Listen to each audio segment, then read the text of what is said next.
Okay, the next entry is going to be Turtle 32 from Taiwan.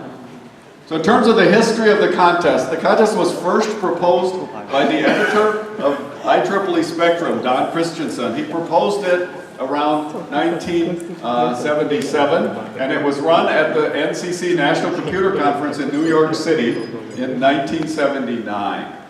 And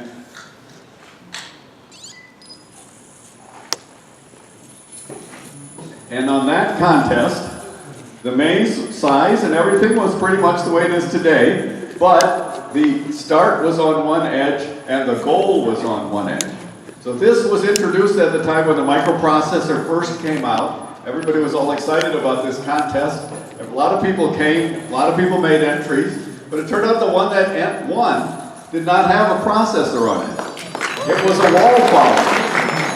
And it just had a motor and an arm and a switch, and it was able to get to the goal, get through the maze, because the goal was on the outside.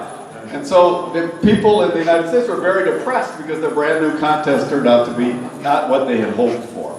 But a very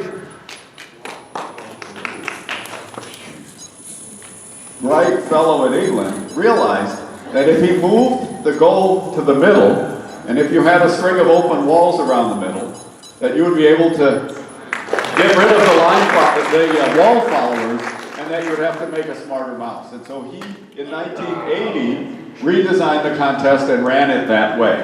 And this was in England, and at that time there were some people from the Japan Science Foundation, and they saw the contest running in England, and they said, this is a good idea, and they organized, again in 1980 actually, to have the first Japanese contest. And in 1985, the Japanese decided that they wanted to have a world contest. And so they sent mazes to all the countries that they thought would be able to participate. And they had this giant contest in 1985.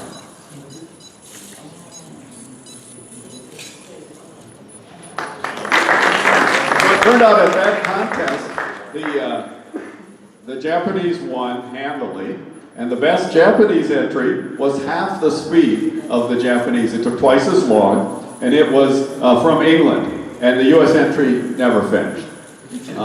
So the sensors, it turned out at that time that it was televised, the light was unbelievably bright, so a lot of people had sensor problems. I wasn't participating in the contest then, and we never actually found out about the contest until after they occurred. But in 1985, we actually found out a week before it happened. And so we said, well, if there's going to be one in 1986 in the United States, then we'll organize. And so that's what we did. And then turned out that the person that I worked for at MIT was the chair, the co-chair of APEC. And he said, oh, I think we should have this contest at APEC. Those are power electronics engineers. They're people that are going to be able to actually build a mouse. Having the contest at the National Computer Convention, those are software guys, they're not going to be able to build a mouse. So we should do it at APEC, and so we've done it ever since. All right.